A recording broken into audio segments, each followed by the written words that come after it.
بسم اللہ الرحمن الرحیم۔ اللہ اکبر کبیرہ والحمدللہ کثیرہ وسبحان اللہ بکرۃ و اصیلا۔ ہم اللہ رب العالمین سے دعائیں کرتے ہیں اور اپنی ان دعاؤں کے اندر توبہ کا سوال بھی کرتے ہیں۔ اللہ کے حضور توبہ پیش کرتے ہیں، اپنی بھی اپنے گناہوں کے معاملات کی بھی توبہ اللہ سے مانگتے ہیں۔ آج جو میرا موضوع ہے وہ استغفار ہے۔ استغفار کو ایسی بنیادی حیثیت حاصل ہے، چاہے آپ نے زندگی میں آپ کی یادداشت کے اندر آپ کو معلوم ہو کہ آپ نے کچھ کیا ہو یا کچھ نہ کیا ہو۔ میرا بنیادی طور پر کہنے کا مقصد یہ ہے کہ چاہے آپ کتنے ہی نیک کیوں نہ ہوں، چاہے آپ کی ذات سے کبھی کوئی گناہ سرزد ہوا ہو یا نہ ہوا ہو، آپ پر اور مجھ پر، ہم سب پر لازم ہے کہ ہم استغفار کریں۔ استغفار کے اندر جہاں آپ کی توبہ کا پہلو پوشیدہ ہے، وہاں عاجزی کا پہلو بھی پوشیدہ ہے۔ وہاں یہ پہلو بھی پوشیدہ ہے کہ میں نے اپنے آپ کو انسان سمجھا، اپنے آپ کو خطاؤں کا، گناہوں کا پتلا سمجھا، اور میں اپنی جان پر اگر ظلم کر بیٹھا ہوں، مجھ سے گناہ سرزد ہو گیا اور پھر مجھے توبہ کی توفیق مل گئی، تو مجھ پر لازم ہے کہ میں اپنے رب کے سامنے گڑ گڑاؤں، اس سے توبہ کروں۔ دیکھیے، ہم بے شمار قسم کے وظائف کو پڑھتے رہتے ہیں۔ آج یہ وظیفہ پڑھ لیا، آج اس وظیفے کے فضائل سنے تو وہ وظیفہ شروع کر لیے، روزی رزق کے وظیفے شروع کر لیے، عزت کے وظیفے شروع کر لیے۔ لوگ اپنے دنیاوی معاملات میں پریشان ہوتے ہیں، کسی کو دشمنی کا معاملہ ہے، کسی کو شادی کا مسئلہ ہے، کسی کو امتحانوں میں کامیابی کی پریشانی ہے، تو کوئی اپنے رزق کی وسعت چاہتا ہے، کسی کا کوئی مال کسی نے دبا لیا ہے تو وہ اس کا حصول چاہتا ہے، کوئی قرض تلے دبا ہے تو کوئی مقروض ہوا ہے۔ ہر انسان دنیاوی معاملات پر وظائف کو، تسبیحات کو کرتا رہتا ہے۔ اپنی ان تمام باتوں کے اندر ایک چیز کو اپنی زندگی کا حصہ بنا لیجئے، اور وہ حصہ کیا ہے؟ وہ استغفار ہے۔ استغفار تمام تر برائیوں کی جڑوں کو کاٹ دیتا ہے۔ استغفار آپ کے اندر سے گناہ کا جو گمان ہے، جو خیال ہے، جو یاد ہے، اس کو مٹا دیتا ہے، اس کو اس قدر دھندلا کر دیتا ہے کہ پھر آپ بھول جاتے ہیں کہ آپ سے کوئی گناہ سرزد ہوا تھا یا نہیں ہوا تھا۔ تو اپنی دعاؤں میں، اپنی عبادات کے اندر، اپنے وظائف کے اندر آپ استغفار کو شامل کر لیجئے، اور بالفرض اگر آپ کو ان چیزوں کی عادت نہیں ہے، بہت سارے لوگ ایسے ہیں جو وظائف نہیں کرتے ہیں، دنیاوی معاملات میں مصروف رہتے ہیں، تو ٹھیک ہے، کوئی بات نہیں۔ آپ رات کو سونے سے پہلے، جس طریقے سے میں نے درود شریف کی اپنی ویڈیو میں بتایا کہ آپ رات میں اگر آپ درود شریف نہیں پڑھ سکتے ہیں، آپ پر بہت مصروفیات ہیں، تو ٹھیک ہے، آپ رات کو سونے سے پہلے 11 مرتبہ درود شریف پڑھنے کی عادت بنا لیجئے۔ اسی طریقے سے اگر ویسے تو آپ پر لازم ہے کہ آپ 5 وقتہ نماز کو پڑھیں، اگر بالفرض نماز میں کمی کوتاہی ہوتی ہے تو در حقیقت یہ آپ پر جو ذمہ داری ڈالی گئی ہے اس میں آپ نے غفلت کی، تو استغفار کریں۔ اگر آپ 5 وقتہ نماز کے پابند ہیں تو ہر نماز کے بعد 11 دفعہ استغفار کر لیں، اپنے وظیفے میں استغفار کو جس طریقے سے چاہیں وہ شامل کر لیں، لیکن آپ کے وظائف کے اندر، آپ کی دعاؤں کے اندر استغفار ضرور ہونا چاہیے۔ اب دنیاوی معاملات ہیں، نہیں پڑھ پا رہے ہیں تو کوئی بات نہیں، رات کو سونے سے پہلے جس طرح 11 مرتبہ درود شریف پڑھا، اسی طرح 11 مرتبہ استغفار پڑھ لیں، لیکن اس کو اپنی زندگی کا حصہ ضرور بنائیں۔ استغفار تمام گناہوں کی جڑوں کو کاٹ دیتا ہے۔ استغفار آپ کو نیکی کے رستے پہ لے آتا ہے۔ استغفار اس بات کی علامت ہے کہ آپ نے اپنے کیے کو تسلیم کیا، آپ نے اب اللہ رب العالمین کی بارگاہ میں شرمندگی کا اظہار کیا، اور اس بات پر آپ کامل یقین پر آ گئے کہ اے اللہ، میں نے اپنی جان پر ظلم کر لیا، اور مجھے امید ہے میرے استغفار سے تو مجھے معاف فرمائے گا، میرے اس گناہوں کو بخش دے گا۔ تو استغفار اپنے اوپر لازم کر لیجئے، استغفار ضروری ہے۔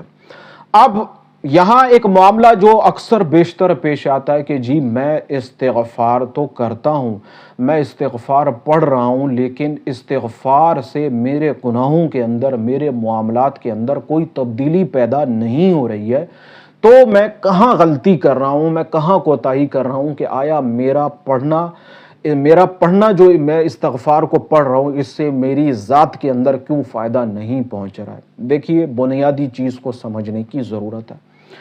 میں نے اپنی اکثر ویڈیوز میں ایک بات کو کہا ہے کہ دیکھیے، ہم صرف وظائف کو پڑھتے ہیں، ہم درود شریف کو پڑھتے ہیں، ہم استغفار کو پڑھتے ہیں، لیکن اس پڑھنے پر عمل نہیں کرتے ہیں۔ ان تمام باتوں پر عمل کرنا کیا ہے؟ ان تمام باتوں پر عمل کرنا وہی ہے کہ جو تم چاہتے ہو اللہ رب العزت سے، وہی معاملہ تم اس کی مخلوق کے ساتھ پیش کرو، اس کی مخلوق پر وہ چیز عمل کر کے دکھاؤ۔ تو جو تم پڑھ رہے ہو اس پہ عمل کرنا بالکل اسی طریقے سے ہوگا۔ مثال کے طور پر میں استغفار پڑھتا ہوں، استغفار پڑھنے سے میرے قلب کے اندر مولا نے نرمی پیدا کر دی، جو عظیم تر نعمتوں میں سے ایک نعمت ہے، قلب کا نرم ہونا۔ اب کیا ہوا کہ اگر میں نے کہیں کسی کو معاف کرنا ہے، کسی پر رحم کرنا ہے، تو میں نے وہاں رحم کیا، کہیں کسی کو معاف کرنا ہے تو وہاں میں نے معاف کیا۔ در حقیقت یہی استغفار پر عمل کرنا ہے۔ جو میں پڑھ رہا ہوں، جو میں کر رہا ہوں، وہ اس پر میں عمل کر کے دکھا رہا ہوں کہ مولا میں نے تجھ سے اپنی بخشش کا سوال کیا، اپنے گناہوں سے توبہ کا سوال کیا، رحم کا سوال کیا، تو میں اسی عمل کو عملی طور پر تیرے سامنے پیش کرتا ہوں۔ مولا میں تیری مخلوق پر رحم کروں گا، میں تیری مخلوق پر شفقت فرماؤں گا۔ اے اللہ، اگر میرے ماتحت کئی لوگ ہیں، میں ان پر رحم دلی سے کام لوں گا۔ اگر میں نے کسی کو پیسے دیے ہیں، میں نے کسی کو پیسے بطور قرض دیے ہیں، تو اس مقروض پر میں رحم کروں گا۔ اے اللہ، میں اپنے زندگی کے ہر اس معاملے میں رحم کروں گا جہاں میں تجھ سے رحم کی امید رکھتا ہوں، تجھ سے رحم کی دعا اور درخواست کرتا ہوں۔ تو یہی معاملہ درود شریف کا ہے، یہی معاملہ باقی وظائف کا ہے۔ تو استغفار ضرور کیجئے، لیکن استغفار کرنے کے ساتھ ساتھ استغفار پر عمل بھی کیجئے۔ کسی انسان کے عیبوں کی پردہ پوشی در حقیقت اس پر رحم کھانا ہے۔ کسی انسان کے معاملات کی پردہ پوشی در حقیقت اس انسان پر رحم کھانا ہے۔ کسی انسان کی غیبت نہ کرنا در حقیقت اس انسان پر رحم کھانا ہے۔ کسی انسان کو معاف کر دینا، یہاں تک کہ آپ اس سے بدلہ لینے کی طاقت رکھتے ہیں، پھر بھی اسے آپ نے معاف کر دیا، تو یہ اس انسان پر رحم کرنا ہے۔ آپ اس بات کو اس حد تک گہرائی میں لے جائیں کہ کسی بھوکے کتے کو پانی پلانا مخلوق پر رحم کرنا ہے، یہ چڑیوں کو پانی پلانا مخلوق پر رحم کرنا ہے۔ تو جتنا آپ مخلوق پر رحم کرتے چلے جائیں گے، قلب کے اندر نرمی پیدا ہوتی چلی جائے گی، اتنا ہی آپ رب العالمین کی بارگاہ میں جھکتے چلے جائیں گے، عاجزی کو اختیار کرتے چلے جائیں گے۔ تو استغفار ضرور کیجئے۔ اس استغفار کے ساتھ آپ کو ایک اور چیز بھی بتا دیتا ہوں۔ بالفرض گناہوں کی کثرت ہے، گناہوں کے انبار کندھوں کے اوپر لد گئے ہیں، اور ان گناہوں کا بوجھ نہ روح اٹھا پا رہی ہے، نہ جسم اٹھا پا رہی ہے، اب تھک گئے ہیں، اب اللہ سے معافی چاہتے ہیں، اب اللہ کے حضور رجوع کرنا چاہتے ہیں، اور چاہتے ہیں کہ قلب کے اندر سے یہ گناہوں سے دوری پیدا ہو جائے، نیکیوں کے قریب آ جائیں، اللہ رب العزت میرے اوپر کرم کر دے، رحم کر دے۔ تو ایک مختصر سا وظیفہ ہے، اس کو اختیار کر لیں۔ وظیفہ کیا ہے؟ جب آپ رات کو تمام کاموں سے فارغ ہو جائیں، بستر پر سونے لگیں، تو اللہ تبارک و تعالیٰ کے 3 نام ہیں، اس کو پڑھ لیجئے۔ 3 نام کس طریقے سے پڑھنے، کتنی تعداد میں پڑھنے، وہ سن لیں، اور پھر پڑھ کے آپ نے کیا کرنا ہے وہ بھی سن لیں۔ ترتیب یہ ہے کہ آپ نے پڑھنا ہے اللہ غفار قادر، اللہ غفار قادر، بس آپ نے یہ 3 اللہ تبارک و تعالیٰ کے نام پڑھنے ہیں۔ اللہ غفار قادر کتنی دفعہ؟ 121 دفعہ۔ 121 دفعہ پڑھیں، اپنے سینے پہ دم کر لیں، سو جائیں، کوئی بات کیے بغیر سو جائیں۔ انشاءاللہ تعالیٰ پہلے ہی دن آپ کو اس کا فرق جو ہے وہ محسوس ہونے لگے گا، قلب کے اندر گناہوں کی جو سیاہی ہے وہ دھندلی ہونا شروع ہو جائے گی، قلب کے اندر گناہوں کی جو غلاظت ہے وہ ہٹنا شروع ہو جائے گی، اور اس وظیفے کو اگر آپ اختیار کرتے چلے جائیں گے تو انشاءاللہ تعالی اللہ تعالیٰ کی ذات پر کامل یقین ہے کہ انشاءاللہ تعالیٰ آپ کا قلب جو ہے وہ گناہوں کے سیاہی سے، گناہوں کی غلاظت سے پاک ہو جائے گا، نیکی کی توفیق حاصل ہو جائے گی، یاد الہی حاصل ہو جائے گی، گناہوں سے دوری آپ کے اندر پیدا ہو جائے گی، چاہے وہ گناہ ظاہر کے ہوں چاہے وہ گناہ باطن کے ہوں۔ تو آج یہ چیز بتانے کا در حقیقت مقصد بھی یہی ہے کہ آپ کے اندر نیکی کرنے کا جذبہ پیدا ہو، اور ایسا جذبہ جس سے آپ کی ذات کو فائدہ ہو اور آپ کی ذات سے دوسرے انسانوں کو فائدہ ہو۔ تو اس وظیفے کو اختیار کر لیجئے، اس وظیفے کی کوئی میعاد نہیں ہے کہ آپ اس کو اپنی زندگی کا حصہ بنا لیں، بہت قلبی روحانی سکون آپ کو حاصل ہوگا، بہت ہی کمال کا وظیفہ ہے، بہت ہی پرتاثیر وظیفہ ہے، انشاءاللہ تعالیٰ آپ کریں گے تو آپ کو ضرور اس سے فائدہ ہوگا۔ تو استغفار کی اہمیت اپنی جگہ ہے، وظائف کی اہمیت اپنی جگہ ہے، آپ کو چاہیے اپنے رب کے حضور عاجزی کے ساتھ حاضر ہوں، عاجزی کے ساتھ دعا کریں۔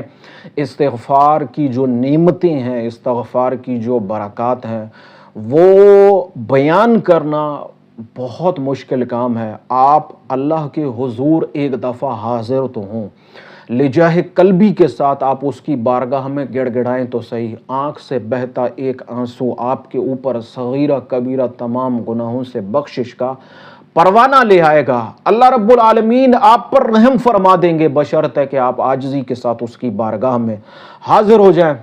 تو اللہ تبارک و تعالیٰ کی بارگاہ میں بڑی عاجزانہ دعا ہے، اللہ تعالیٰ ہم تمام مسلمانوں کو استغفار پر کثرت کرنے کی، استغفار پر عمل کرنے کی توفیق عطا فرمائے۔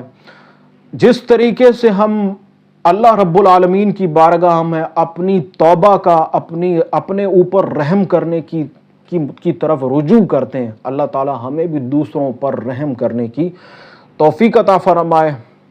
اگر آپ کا کوئی سوال ہو، میں چینل کے ڈسکرپشن میں میرے میسنجر کا لنک موجود ہے، اس کے ذریعے آپ مجھ سے رابطہ کر سکتے ہیں، اپنے مشاہدات، اپنا سوال شیئر کر سکتے ہیں۔ اللہ تبارک و تعالی آپ اور میرا ہم سب کا حامی و ناصر ہو، آمین ثم آمین۔